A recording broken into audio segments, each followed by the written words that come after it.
سلام عرض میکنم خدمت شما دوستان عزیز. بنده علی اکبر رحمانی هستم، در خدمتتون هستم تا یک سال دیگه سوالات بیومکانیک و حرکت شناسی کنکور ارشد رو بررسی و تحلیل کنیم. امیدوارم کنکورتون رو به خوبی سپری کرده باشید و افرادی که در سالهای آینده هم کلیپ رو میبینن به خوبی بتونن از پس کنکورشون بر بیان و موفق شن. میتونید پیج اینستاگرام من و گروه تلگرامی منم دنبال کنید تا هم در جریان مباحث آکادمیک قرار بگیرید و هم از مباحث ورزشی کمال استفاده رو ببرید. بریم سراغ سوال. اولین سوال اومده گفته کدوم مورد تکمیل کننده عبارت زیره؟ عبارت زیر چی؟ عضلات پری شکل نسبت به عضلات دوکی شکل چه مزیتی دارن؟ چه خاصیتی دارن؟ اون خواص چیان؟ اولین مورد اومده گفته که قابلیت تولید نیروی بیشتری دارن. بسیار عالی، این گزینه رو نگه می‌داریم. دومی اومده گفته قابلیت کوتاه شدن بیشتری دارن. همونطور که میدونید عضلات پریشک معمولا تارهای کوتاه‌تری دارن. تار هر چقدر کوتاه‌تر باشه کمتر هم میتونه جمع بشه یا کوتاه بشه، پس گزینه 2 نمیتونه درست باشه. گزینه 3 اومده گفته سطح مقطع آناتومیکی بزرگتری دارن. اینطور نیست، یا برابرن یا کوچکترن نسبت به دوکی شکلا، پس گزینه 3 نمیتونه درست باشه. گزینه 4 اومده گفته سطح مقطع فیزیولوژیک کوچکتری دارن. معمولا عضلات دوکی شکل سطح مقطع فیزیولوژیک بزرگتری دارن نسبت به دوکی شکلا. پری شکلا همیشه فیزیولوژیکشون بزرگتره معمولا. میمونه گزینه 1. عضلات پری شکل معمولا تارهاشون نسبت به تاندون به صورت مورب قرار میگیرن. این باعث میشه که بتونن تارهای بیشتری رو توی عضله جا بدن. تار بیشتر مساوی است با تولید نیروی بیشتر. پس گزینه 1 گزینه صحیح ما خواهد بود. برای اینکه بتونید بیشتر در این مورد مطالعه کنید میتونید به کتاب بیومکانیک عضلانی مراجعه کنید و فصل 1 به صورت مفصل این مباحث رو توضیح داده، مطالعهش بفرمایید. سوال بعدی اومده گفته با استفاده از دستگاه الکترومایوگرافی یا همون EMG کدوم مورد به طور مستقیم قابل برآورد؟ دوستان یادتون باشه به هیچ عنوان EMG نمیتونه نیروی عضله رو به ما بده. به صورت مستقیم اصلا تواناییش رو نداره EMG. پس هر جا نیروی عضلانی دید اشتباس. 1 2 4 غلط. میمونه گزینه 3 گزینه درست ماست که میگفته شدت فعالیت عضلانی و فرکانس سیگنال عضله رو ما میده. کاملا درسته. رفرنس کتاب آقای وینتر. میتونید فصل 9 رو مطالعه بفرمایید. سوال بعدی اومده گفته هنگام ابداکشن شانه حد اکثر گشتاوری که وزن اندام فوقانی حول شانه اعمال می نمایند در کدام زاویه است؟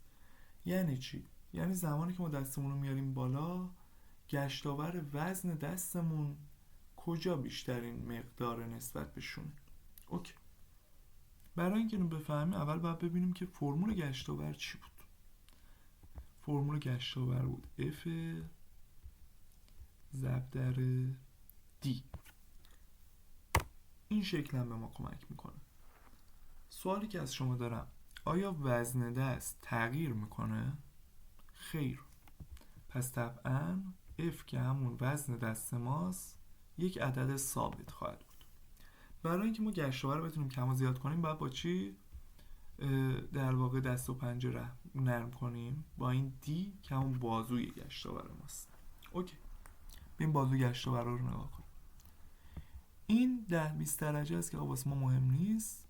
میشه این بازو گشتاورش حدودا. بازو گشتاور چی بود؟ فاصله عمودی نیرو تا محور چرخش.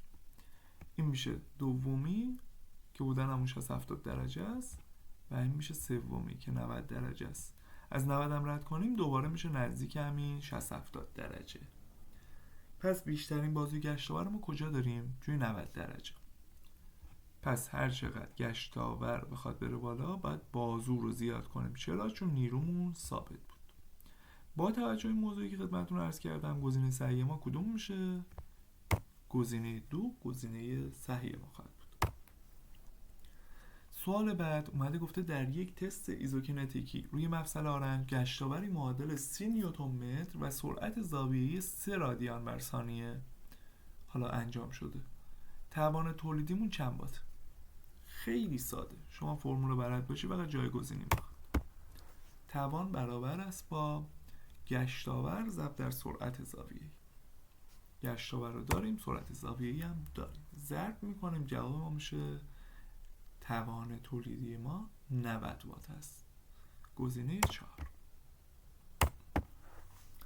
سوال بعدی اومده گفته کدوم مورد به ترتیب از راست به چپ از این سمت زیرفازهای فاز استقرار یا همون استنس گیت ما رو نشون میدن؟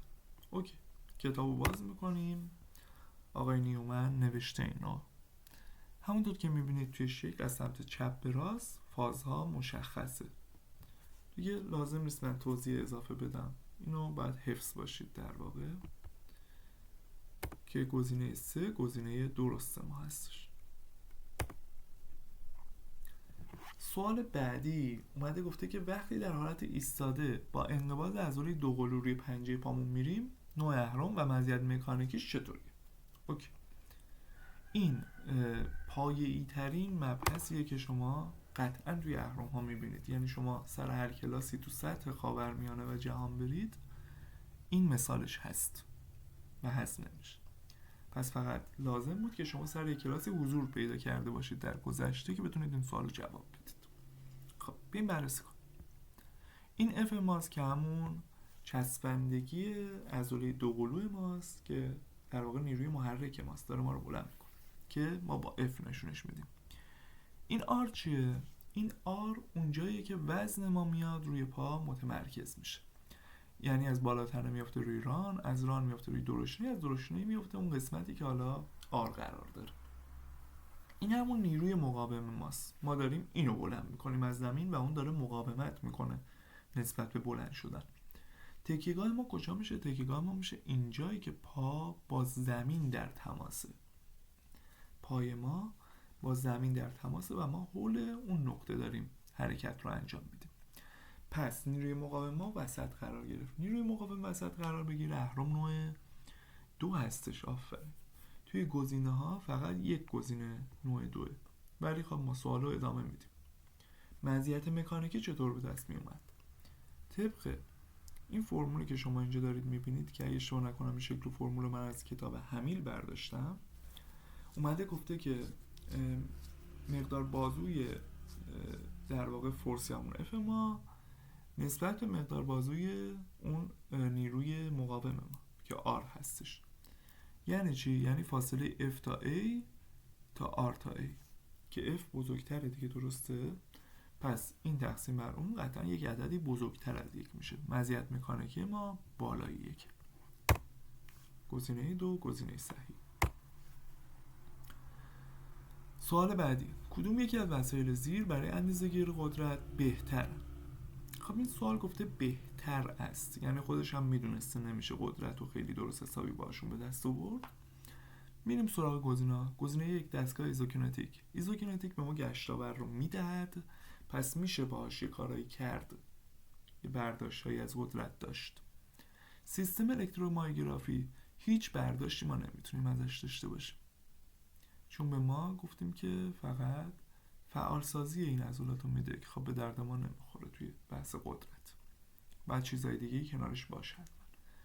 دستگاه صفحه نیرو یا هم فورس پلیت. فورس پلیت به ما نیروی عکس العمل زمین رو میده، به ما نیروی عضله رو یا قدرت رو نمیده. ترکیب سیستم الکترومایوگرافی دوربین اینها هم خوب هست ولی بازم جوابگو نیست. ما حتما با این دوتا صفحه نیرو رو هم میخوایم، فورس پلیت باید باشه.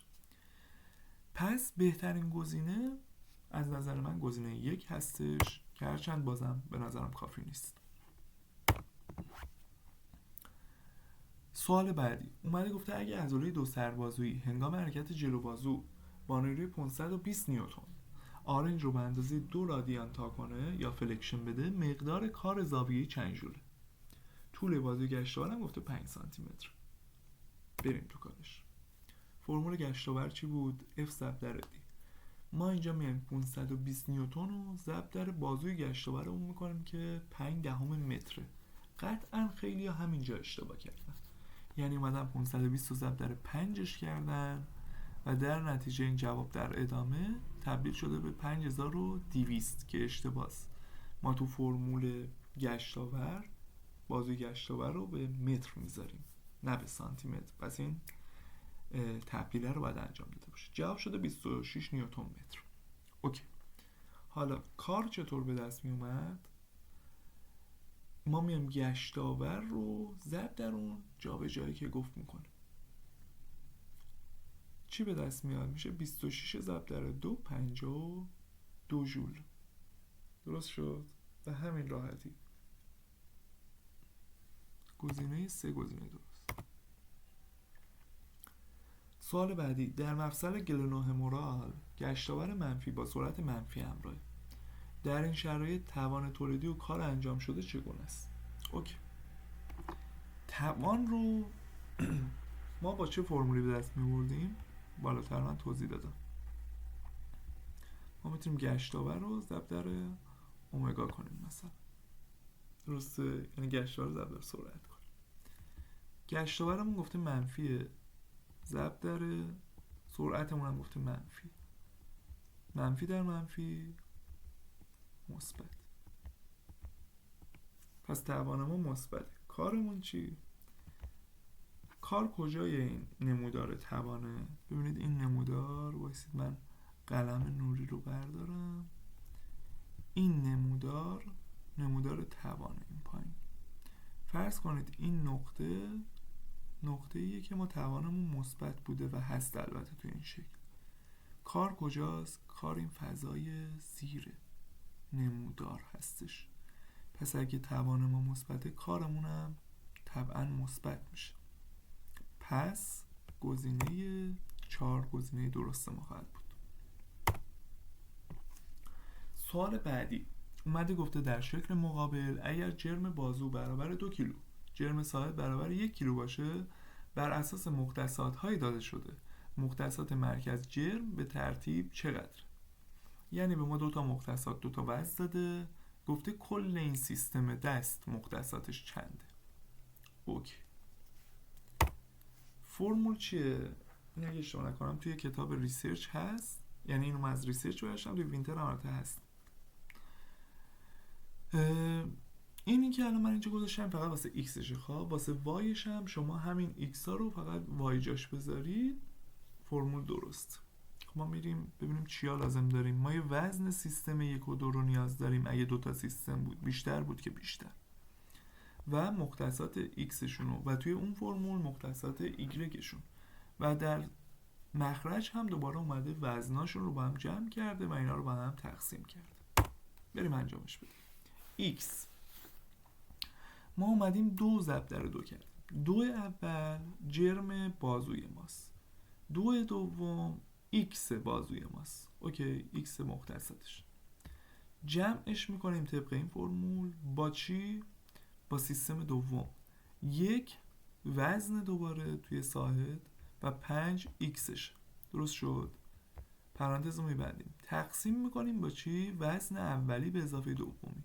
2 به اضافه 1 میشه 3. این مختصات ایکس ماست. میریم سراغ ایگرگ. ایگرگ 2 اول وزن ماست، وزن رو ضرب در ایگرگ میکنیم. ایگرگ اینجا 3. 2 ضرب در 3 به اضافه وزن این ضرب در ایگرگش میشه 1 ضرب در 2 تقسیم بر دوباره وزن 2 تا سیستم. 1 به اضافه 2 که میشه 3 تقسیم کنیم میشه 2 6 خورده ای که خب این سوال گرد کرده به 2 7 و گزینه 2 گزینه صحیح ما خواهد بود. سوال بعدی اومده گفته زمانی که فرد از حالت خوابیده به پشت با زانوی خمیده لگنش از زمین بلند میکنه تا حرکت پل را انجام بده، احتمالاً منظورش هم پل باز هم بوده، کدوم عضلات فعالن، چه نوع انقباضی دارن؟ فرض ما این حرکت. اوکی. در این حالت ما داریم باسن از زمین بلند میکنیم، زانومون هم طبعا یه مقدار باز میشه. 4 سر ران اسنتریک، همسترینگ، کانسنتریک. 4 سر داره زانو رو باز میکنه، پس اسنتریک نیست، گزینه یک غلط. عضله راست شکمی گفته اسنتریک، بله. 4 سر اسنتریک غلطه، گفتیم 4 سر اسنتریک نیست. گلوتوس ماکسیموس کانسنتریک و همسترینگ اسنتریک.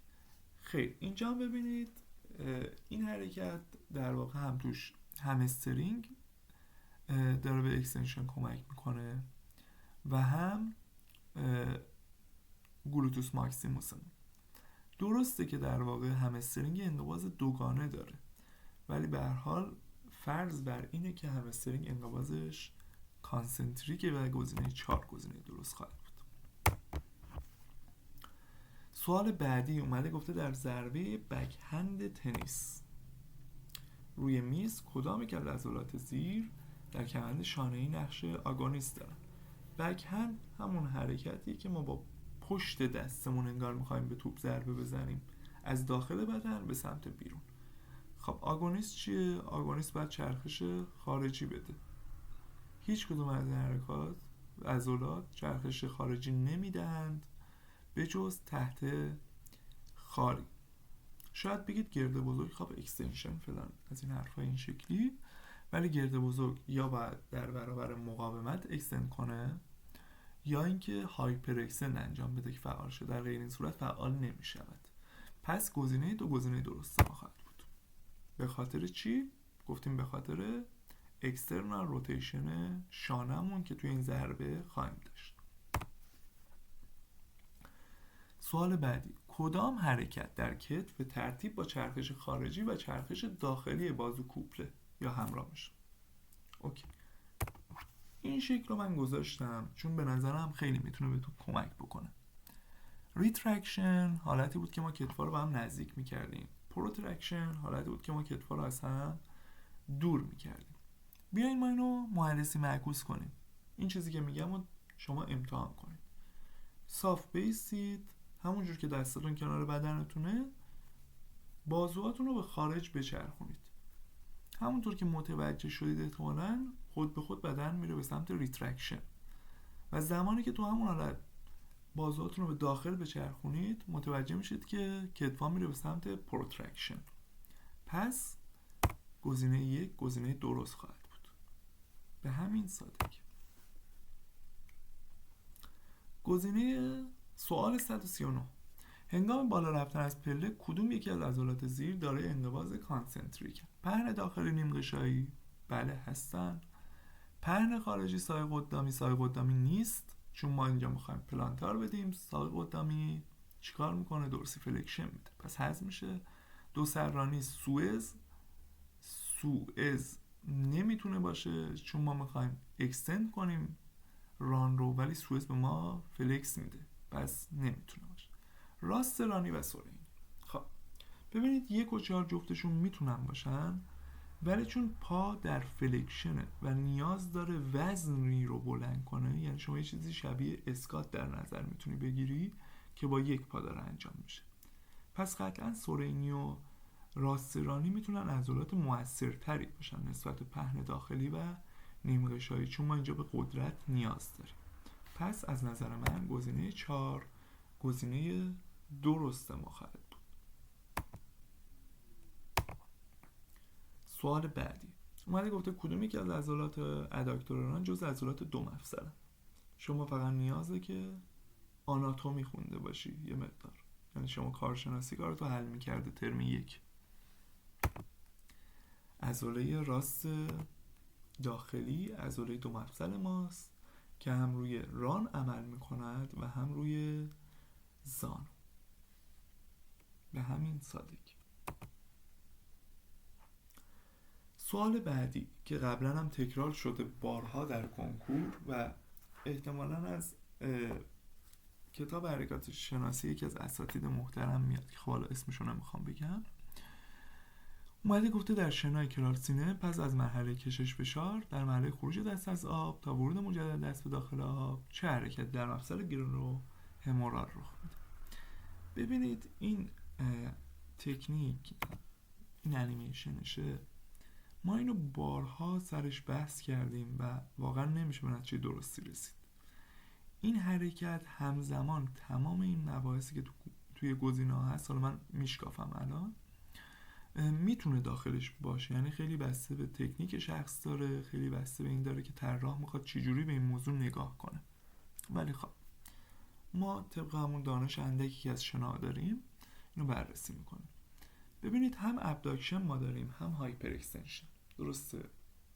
شما تو این شکل هم نگاه کنید، یا هایپر اکستنشن داریم که ابداکشن هم داره. پس همشون میتونن تا اینجا درست باشن.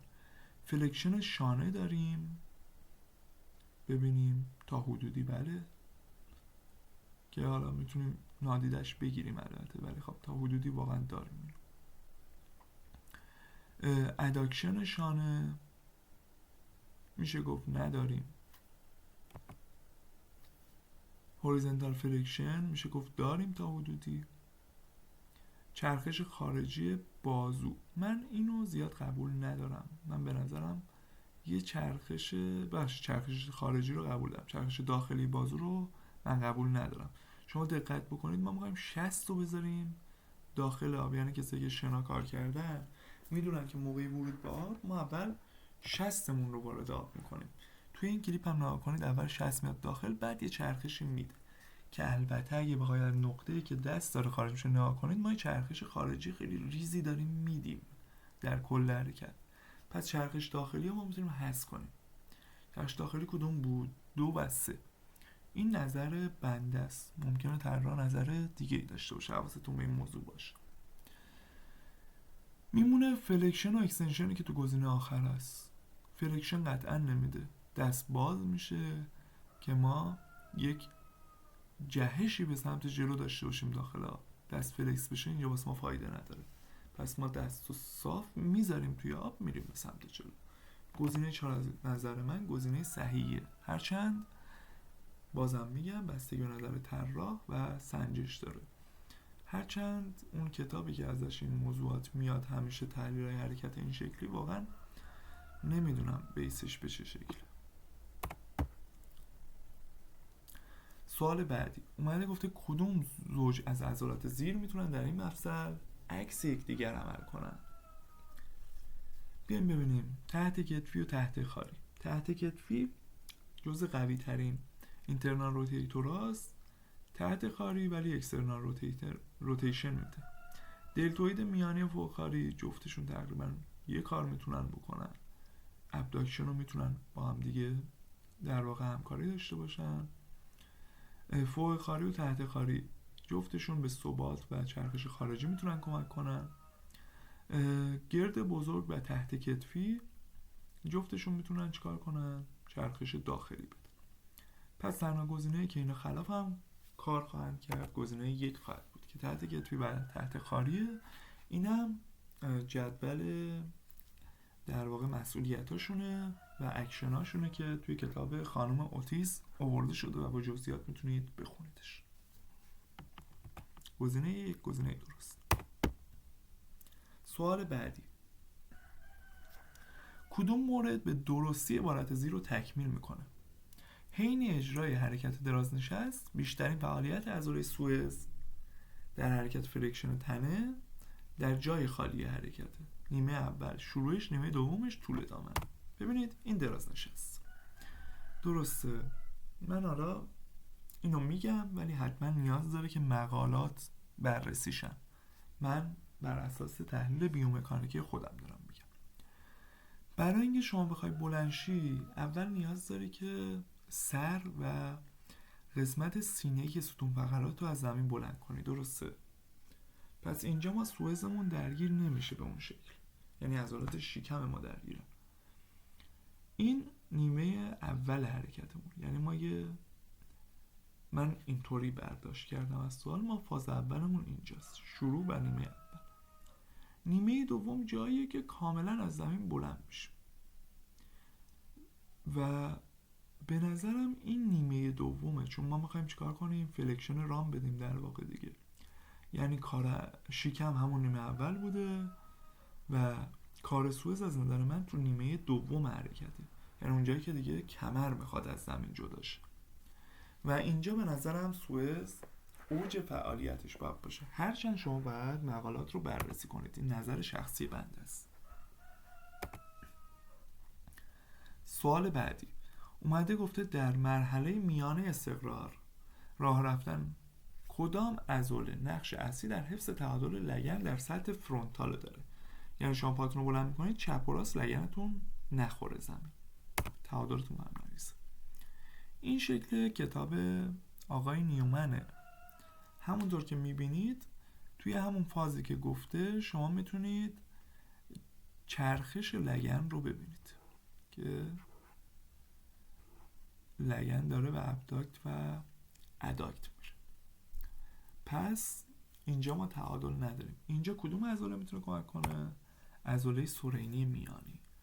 همونطور که در سالهای پیش بارها این سوال تکرار شده و اگه شما یه مرور کلی حتی میکردید میتونستید این کارو بکنید، چون وظیفه اصلی این عضله دقیقا همین کاره، یعنی بتونه تعادل لگن رو حفظ بکنه. و خب تو هم کتاب نیومن درصد درگیری الکترومایوگرافیش هم زده، اونم جالبه، میتونید ببینید. در اجرای تکنیک بک هند از پایین در بدمینتون کدام مورد الگوی صحیح و کاملتری از مفاصل اندام فوقانی رو نشون میده؟ اینه، حرکت اینه، از پایین میاد یه بک هند میزنه به سمت بالا. ببینید این سوال مثل همون سوال شناست، یعنی خیلی به طراح بستگی داره، ولی ما کارمون رو میکنیم. ببینید پروترکشن کتف زده، اگه تنیسور حرفه‌ای باشید شما آخرین حرکت قطعا یه جهش به سمت جلو داره دستتون خواب و کتفتون اصلا فاصله میگیره. طراح میتونه اونو پروترکشن بگیره، ولی فکر نکنم انقدر جزئی نگر باشه که حالا از شانس ما احتمالا من این حرف رو زدم جزئی نگر خواهد شد. به نظر من پروترکشن نمیتونه درست باشه، هرچند میگم اگر ریز نگاه کنه کاملا درسته، داریم پروترکشن رو میدیم. ما فلکشن بازو چطور؟ نه، ما داریم آرنجمون رو صاف میکنیم، درسته؟ که ضربه بزنیم. پس از نظر من 1 2 3 هضم میشن. به نظر من میمونه الیویشن و چرخش خارجی بازو که داریم، اکستنشن آرنج و سوبینیشن ساید هم داریم چون چرخش داریم انتهاش. از نظر من 4 میتونه گزینه درست باشه، ولی خب این سوال مشکوکه و باید حالا بمونیم تا سنجش جواب بده. اینم سوال آخر بود. امیدوارم که واسهتون مفید بوده باشه. بازم این 2 تا لینک که این پایینه، اولیش پیج منه، دومی گروه تلگرامی ماه، میتونید باشید، بحث گفتگو، از اونجا میتونید به کانال و یوتیوب ما هم دست پیدا کنید البته و استفاده کنید. واسهتون آرزوی موفقیت دارم، امیدوارم که تندرست و سلامت باشید. ممنونم ازتون، خدا نگهدار.